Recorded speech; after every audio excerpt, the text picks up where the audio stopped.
Well, here we are again, folks. It's almost like a Watch Wes work video, working on yard equipment.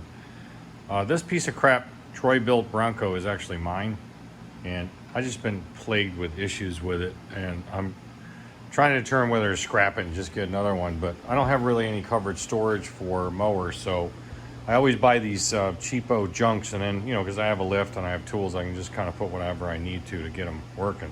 It's got a Kohler, I don't know, 1,000,000 horsepower engine, single cylinder.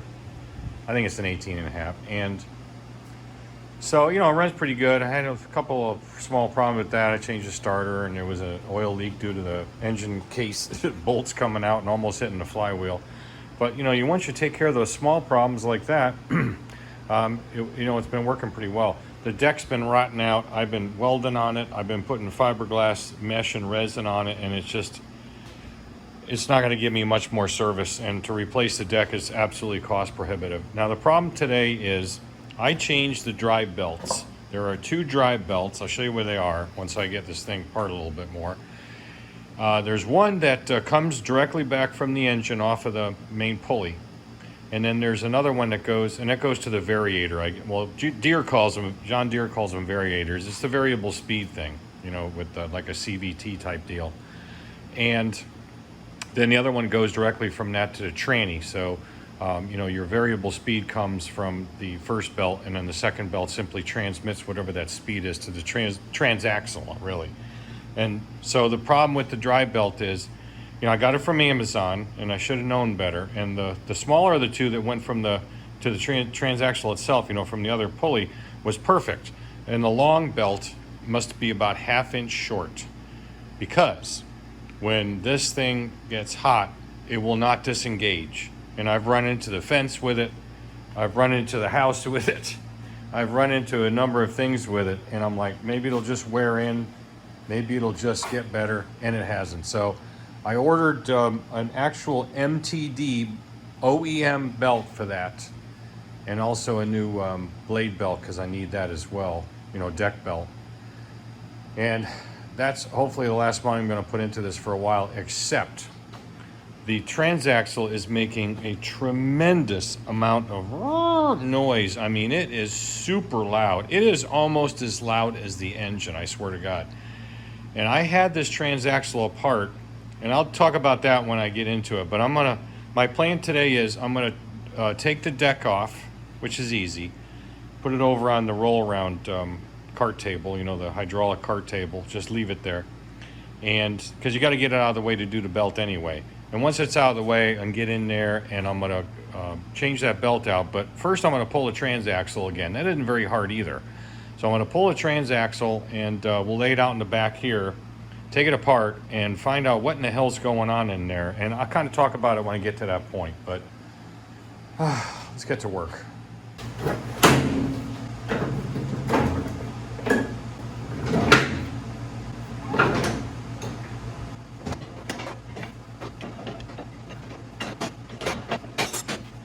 Since I'm putting a new deck belt on, I'm not going to mess with the bracket there that retains it. I'm just going to cut this son of a bitch, because why not? There we go. I don't need to mess with it. I'm going to change it.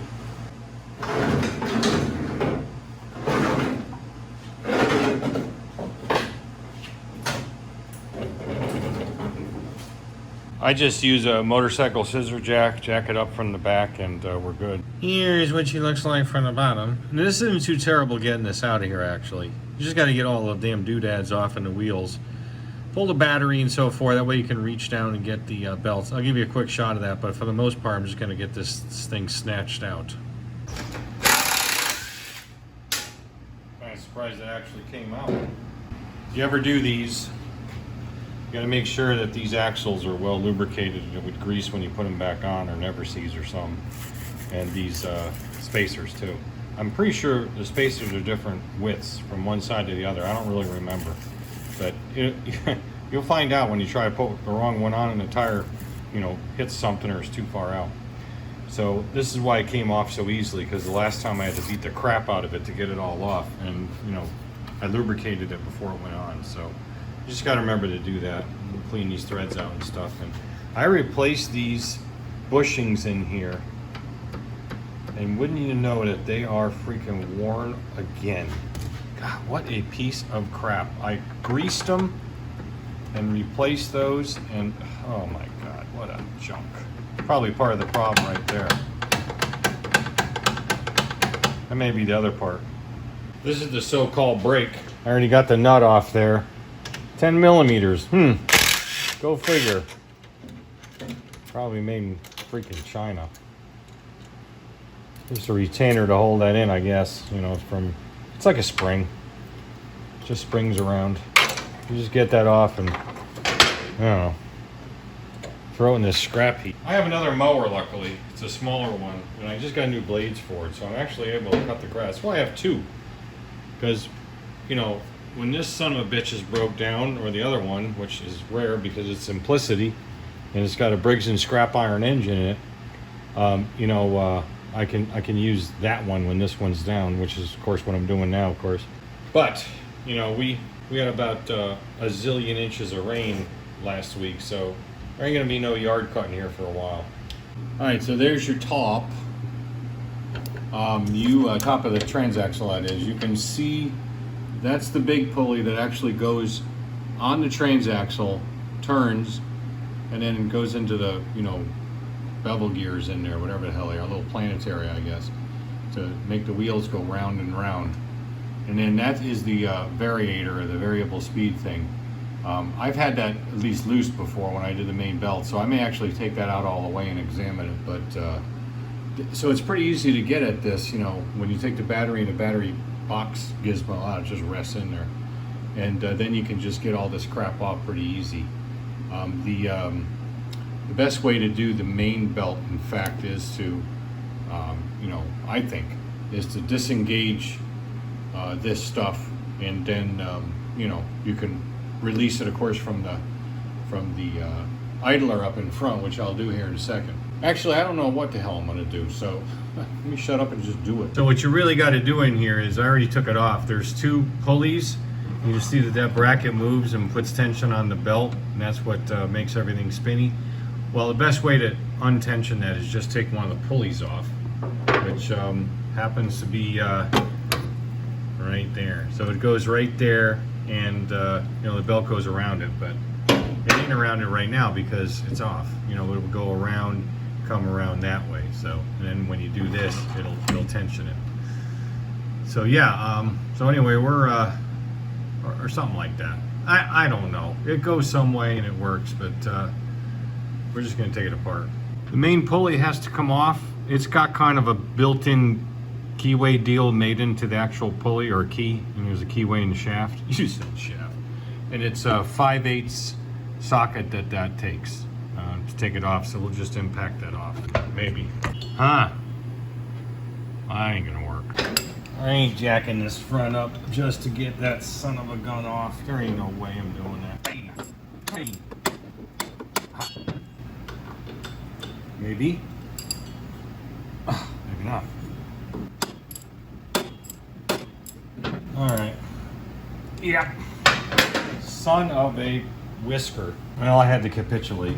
I could not do it. So. Yeah. It's over.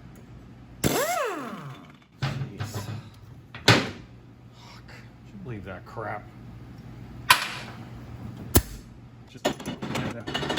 Well, I tell you what, this belt's too small. Here's the problem. The belt is too small, I know that, and I probably should have just stopped when I went to put it on first time. So what I'll do is I'll disengage the transmission, or the belt on the transmission first, because I can pull that off.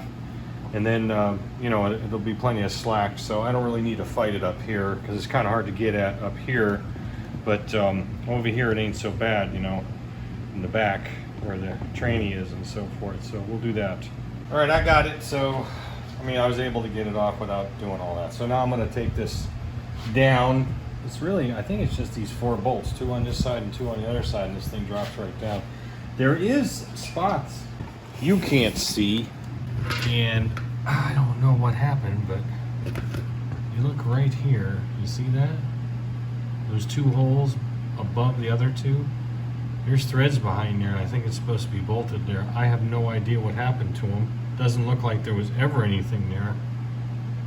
But I'll see what, it's probably an M6 or something like that, metric, so I'll see what it is. I would have not forgotten 2 bolts like that when I put it back together last time. That's would be very atypical of me, so basically, yeah, let's yank her out. Looks like I need a little taming of the shmoo there. I've had this set of SK, you know, U-joint or jointed sockets for like, I don't know, years and years. You can see they look brand new because I hardly ever use them, because how much Imperial or SAE, whatever you want to call it, do I actually work on? Like, none, hardly.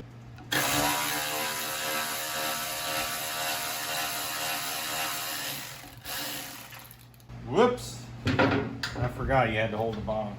I thought those were studs, like me. That's my wife, she'll tell you the same. Probably not. I need a big light. I almost bought one. Ace Hardware. Big freaking LED Famunga shop light. It's on sale too, but I am so short on space right now. It's like amazing. I've been reorganizing. I just don't have any space.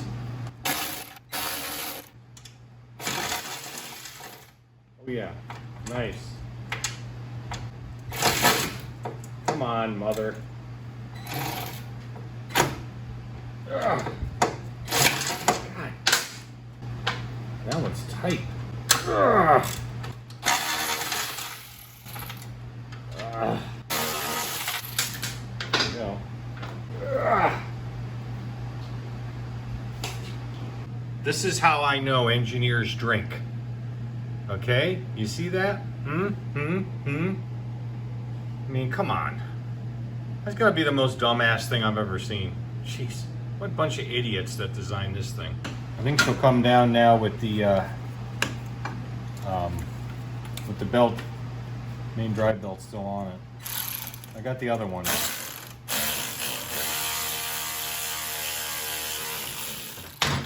I guess it did. Yeah, okay. Yeah, because this is the belt that really connects it to the tractor itself. This right there. There isn't any other belt that connects it to this drive, because you know, it doesn't. What a junk. These are just spacers that, you know, space it down. So you got to make sure you put those back in. Or you want to be one of the cool kids on the block, make some new ones, double them up, and have a jacked up tractor.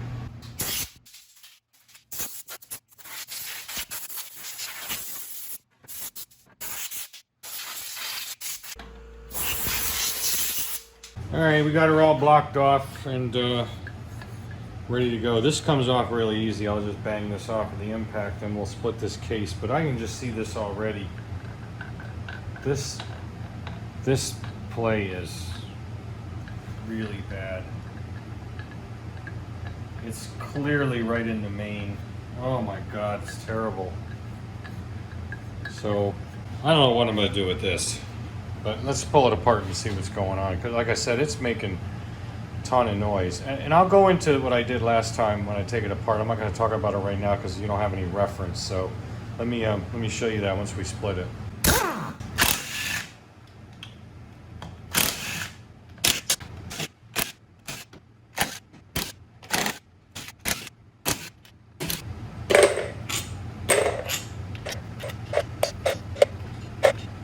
There's no gasket on this because it doesn't use gear oil.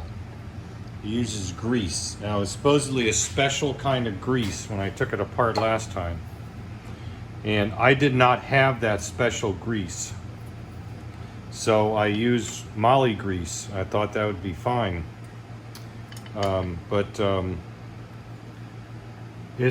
telling you, this thing sounds like the world's coming to an end when you're under powers. Now I will check the variator, but I think it's in the gearbox here. Well, not gearbox, in this. All right, so this is how this works.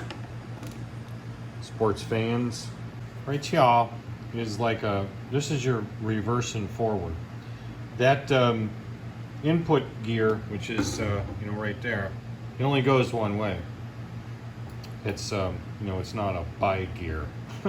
Anyway, the shifter fork simply engages one or the other, and of course, since they're on opposite sides or facing each other, that would turn into different rotation direction. It's pretty simple, and they're both on this spline shaft once they get engaged where they need to go by the shifter shaft. See? So that's how that works. Now, this doesn't look terrible when I look at it as far as the gears go. So, kind of wondering about this. Let me look into it a little bit and see what we got. All right, I think I have seen the light. Okay, so let me zoom out here really quick. This is the right side. It would be the right wheel and the right side of the differential, and then this is the main drive gear, and then the left side. Now, the issue I believe is right here in this part. Now you see it's staked, and it's got almost like I wouldn't say gear teeth, but it's splined, like it's supposed to mate with something. And you see it, like I said, it's staked in place. If you push down on that, it locks it in, but otherwise it'll move it around. You see that? I'm pretty sure this is the problem because the bearing is here. The bearing rides at the end here, and I'm thinking that this thing is kicking, and it's of course the end play is wrong on one of the bevel gears in there for this planetary, for this differential. I'm pretty sure that's where we're getting the noise from. So if I can get this thing really cleaned out, and I already started to try that, if I can really get it spotless, what I'll do is I think I'll just put it back in the bottom case with the bearings in place, shield what I need to, and we'll tack weld this, because of course I can spin this around once it's in there, tack weld it, and get it straight as possible, and then finish weld it up here and get that back where it's supposed to be. There's no question that's not supposed to move. I mean, why else would they put like serrated edges like a spline on it? It's not supposed to move. There's no way. Why would they do it that way? Why would it be staked? So I think it just broke loose. There's probably a mating surface inside there that's now ground away because it's been spinning. I mean, this thing will just turn independently, and you can see it's just wallering all over the place. That can't be right. So, all right, I'm gonna see what we can do and clean it up. I may not be able to. It has to be really clean, otherwise I won't be able to get a good weld. All right, so here's my setup to do this. I did get it good and clean. I don't really care about this over here, but the inside where the planetaries are, and especially right there, is really, really clean. I did that with brake clean, used some mineral spirits. I did the hose, pressure hose, not a pressure washer, I don't have one, but my little pressure hose, regular hose. More brake clean, more purple power, blowing it out, more brake clean, got it really clean. So here's what I'm thinking. What I need to do is I need to put some axial load on this to keep this pressed up against that shoulder there. So what I did was I took and made a aluminum spacer on the lathe, which is about 200 thousandths wide and a little bit bigger than the shaft. And it's pretty square because I did it on the lathe.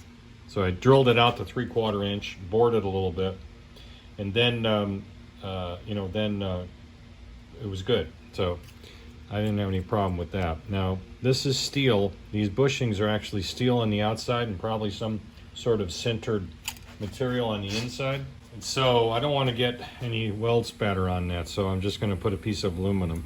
So how I'm going to do the axle load is, as you can see, I have some V-blocks with some clamps, and I have that on both sides. Now this side is really just to keep it down into the, so the actual bearings are firm into where they, the pockets. That way I'm essentially getting my my level. I'm actually getting X and Y and Z on this because it's not going to do this, not going to do this, and it doesn't matter if it does this because it's not going to be a problem because it's shouldered up. I mean, it's not going to move. It's not going to move axially. this shoulder right here is what I'm counting on to stop that.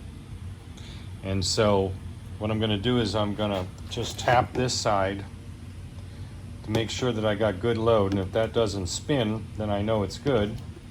And then I can tack it, and then I'm gonna have to just loosen the setup, spin it around 180 degrees, redo it, to put that load back on, tack it again, and I should be able to take it out at that point and put it up on, the vise, put it in the vise with some aluminum jaws, and then finish weld that thing. I don't think I really need to go crazy on it, but I'm going to do a bang up job best I can to get that welded back in place. So that's the plan, at least.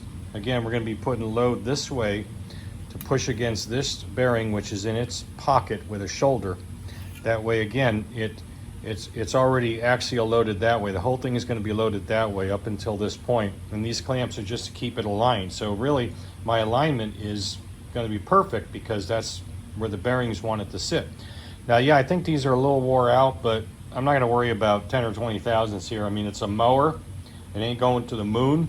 So if I can get this pretty right, I think we can solve the majority of these problems with this rear end without having to replace it.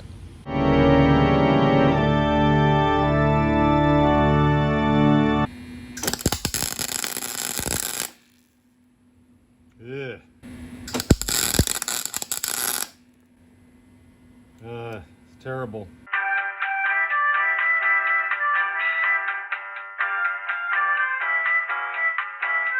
I thought I got that thing really, really clean. And the one problem with this is without being able to take it apart, it's not gonna work. Damn it. All right, I got the fan on, sorry about that, but it's hot as hell. So, all right, this is what I come up with. I did get some weld into it. Now, the first tack, I thought it was not gonna go. But then I thought about it and said, well, if it's enough to tack it, I turned it, did the other side. Then I did a little bit, about 45 degrees from each one, and then took it over to the bench, welded a little bit more on the vise, and then ground it all back, and then re-welded it again. And then I had to grind it all back again because there's a thrust washer that went up against that little surface that was proud of this surface here. That was part of that loose piece with the serrated edges to it. So I ground it and hand filed it back to that. So yeah, there's a couple inclusions, but there's no question that's penetration. So basically, I don't think we're gonna have any problem with that. So it's kind of sloped away from it, if you can, imagine that. So the center is the high spot where the thrust washer's got to go, and the axial load is not that great anyway. All right, here we are, and she's in her Sunday best, at least half of it. What I ended up doing, as I showed you, is I got that area, filed down as close as I could, flat. It doesn't have to be perfect. And then put these thrust washers back in. There was actually 3 on the right side here, and 1 fat one on the left side here. You can kind of see that right there.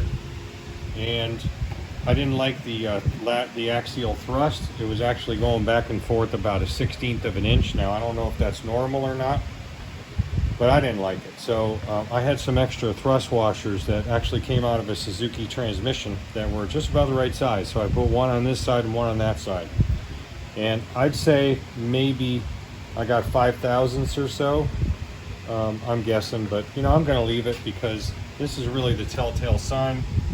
You see the witness marks on that shaft. I have that shaft incorrectly, not incorrectly. And you can see it lines up just about perfect with those witness marks on the wear, the wear pattern on that drive gear. So I'm gonna leave it. I mean, I really don't think this thing gonna explode or something. It's not going to the moon, But so it's a mower. So as long as it works, I'm fine with it. Now what I'll end up doing, and I'm quitting for the day today, is pack it up with grease real good inside this differential, the actual planetary gears in there. I mean, really pack it up good. Try to actually push it through into the bearing spaces there where we're actually bushings, not these, but where it penetrates through this housing on both sides. Make sure we get a little bit of grease in there. And then just pack the rest of it up as I normally would. Clean it all up first, of course, and then we'll get it all back together, bolt it down. Again, this does not take gear oil. I damn sure wish it did. I wonder if I can convert it. Nah, then I can't seal it up. So we got to do the grease thing like it came. The service manual, I have it somewhere. The service manual says to use a special grease on this. And I remember last time I did these bushings on the ends, that one and that one, that I looked for that online. I could not find it. It was some wacko special grease that they probably, you know, took off the bottom of the lathes and milling machines inside their manufacturing facility and called it a day. I don't know, but I could not find it.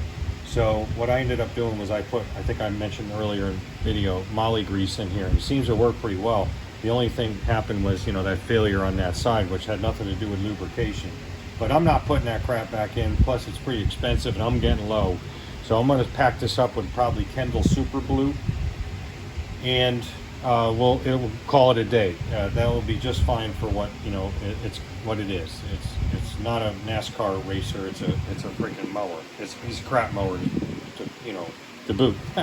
So yeah, speaking of boot, I'm gonna give myself the boot, and you can give me the boot today because I'm done, and I'm gonna close this video out. And I'm sure you're going, oh, thank God. And with that, I just want to say this is not the way to do it. It's the way I did it. And I did it because I don't want to spend any more money on this hunk of junk. Yeah, I spent a lot of hours on this today, but it's also a learning experience. I wanted to see if I could actually do it. I was able to do it. There's no way that weld's going to break. That's got good penetration, I guarantee you. So that was enough talk about penetration. I think I'll just close the video out now and say thanks for watching. I'm going to go get a nice hot shower. If you want, consider subscribing and you know, liking the video. That way, you know, I don't know. It doesn't really help me, but it looks good on analytics. So anyway, I'm not going to analyze this anymore. We're just going to say thanks for watching. Catch you on the next video.